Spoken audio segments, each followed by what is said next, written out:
বাংলাদেশের কৃষি অর্থনীতিতে আম একটি গুরুত্বপূর্ণ ফল। শীতের শেষে যখন আম গাছে মুকুল আসে তখন থেকেই শুরু হয় চাষিদের ব্যস্ততা।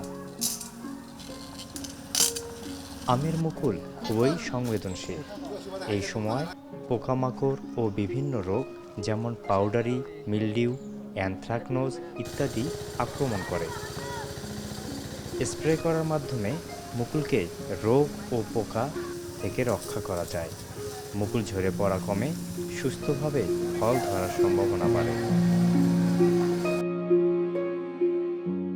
মুকুল এসে গেছে, এটা মাঘ মাসে মুকুল এসে গেছে। মাঘ মাস থেকে শুরু করেছি, ফাল্গুন মাস, চৈত মাস, 3 মাস 20 পানি চলবে, 6বার 7বার দিতে হয়। তারপর আমের ফলাফল বর্তমানে ভালো হয় আর আম যথেষ্ট উন্নতি হয়। আমরা বিক্রি করি, আমের ব্যবসা করি চিটাগাং সিলেটে, বহু আম বিক্রি করি। হ্যাঁ, এই গুটিগুলোর জন্য যখন গুটি আসবে তখন আমরা ভিটামিন ব্যবহার করব। এটা কীটনাশক ভিটামিন আছে, আরও অন্যান্য তরল বিষ আছে, কীটনাশক আছে, এবং গাছের প্রত্যেকটা গাছের গোড়ায় পানি দেওয়া লাগবে। বর্ষণ যদি না হয় তাহলে পানি দেওয়া লাগবে, তবে বর্ষণ হলে সবচেয়ে ভালো হয়। ছোট বাচ্চার মতো এগুলাকে লালন পালন করা লাগবে, গাছের গোড়ায় পানি দেওয়া লাগবে এবং বর্ষণের বৃষ্টিপাত হওয়া লাগবে। এগুলো যদি না হয় তাহলে ফলগুলা ঝরে যাবে। আর বৃষ্টি যদি না হয় তাহলে আমরা গাছে শুধু পানি এবং হালকা ভিটামিন এগুলা স্প্রে করব। বাংলাদেশে সাধারণত ডিসেম্বরের শেষ থেকে ফেব্রুয়ারি মাসের মধ্যে আমের মুকুল দেখা যায়। তাপমাত্রা ও আবহাওয়ার উপর নির্ভর করে এই সময় কিছুটা আগে বা পরে হতে পারে। বিশেষ করে শুষ্ক ও হালকা ঠান্ডা আবহাওয়া মুকুল আসার জন্য সবচেয়ে বেশি উপযোগী।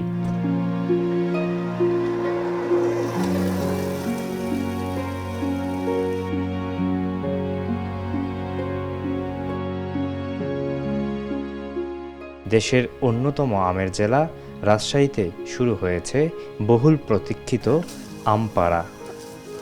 বাংলা মাস জ্যৈষ্ঠের শুরুতেই বাগানে বাগানে দেখা যাচ্ছে চাষিদের ব্যস্ততা।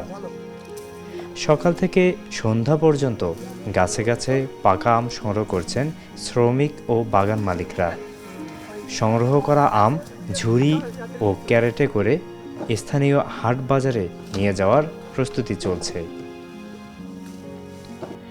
জেলা প্রশাসনের নির্ধারিত সময়সূচি অনুযায়ী ইতিমধ্যে গুটি জাতের আম পাড়া শুরু হয়েছে এবং ধীরে ধীরে অন্যান্য জাতের আমও বাজারে আসতে শুরু করেছে।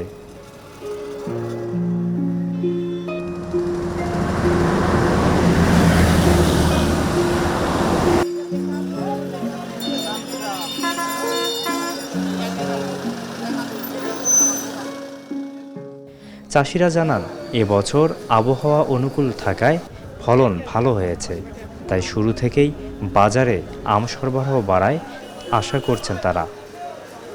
এদিকে হাটগুলোতে ইতিমধ্যে আম বেচা কেনার প্রস্তুতি দেখা গেছে। ব্যবসায়ীরাও আম সংগ্রহ করে বিভিন্ন জেলায় পাঠানোর প্রস্তুতি নিচ্ছেন।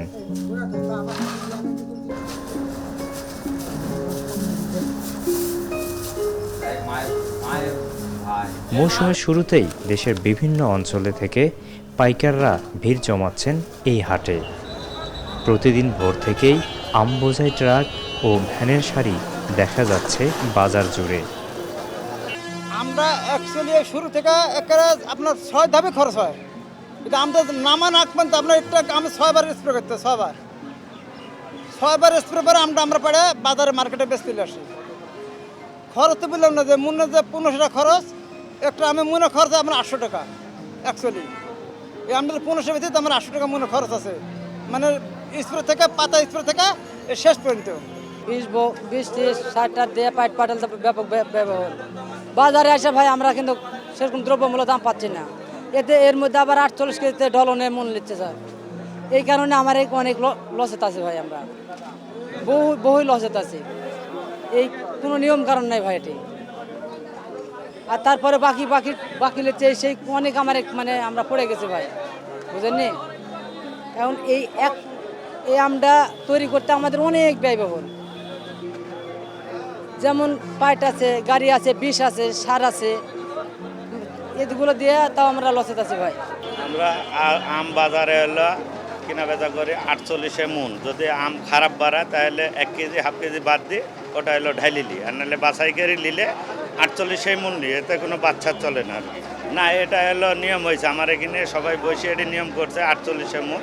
কাঁচামাল এটা হলো পাকলে আম কমে যায়, মনে হলো 3 কেজি 4 কেজি আম এমনি কমে যায়, আবার পচে, এই কারণে হলো বাদ দেয়। দর দামে যে কৃষকেরা নিয়ে আইছে বাজারে হলো দাম চাইছে হলো 2000 টাকা মন, ওটা বিক্রি হয় 1800, 1600, 1700, যাই যেরকম পারে ওটা আর কি দাম দরকে বেচা কিনা করে। তাহলে সবাই 48 মন নেয় যারা মনে কেনে, আর এমনি চুক্তি বিক্রি হয় যার যা চুক্তি কেনে। আপনি দেখলেন যে আমটা নিলাম, ওটা চুক্তি নিলাম, আমরা একটু কম দামে কম মনে বেশি বাইরে দিই, যাচ্ছে মেলা সিস্টেম আছে, কেউ 40-এ দেয়, কেউ 45-এ দেয়, কিন্তু আমরা কৃষকের ঠিক 48-এ নিই।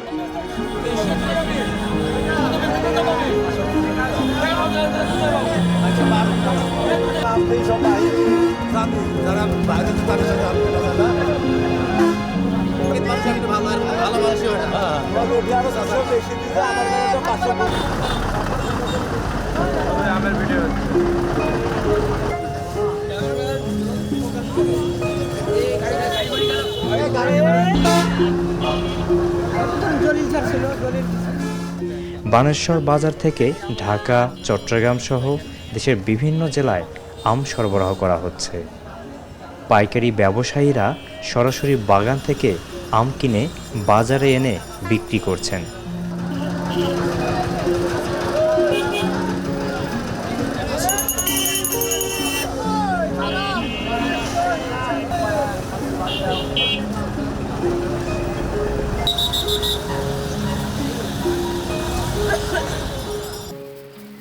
একদম ফ্রেশ, রসালো এবং সুস্বাদু আমের কদর আছে রাজশাহী জুড়ে, যা সুনাম কুড়িয়েছে দেশ এবং দেশের বাইরে।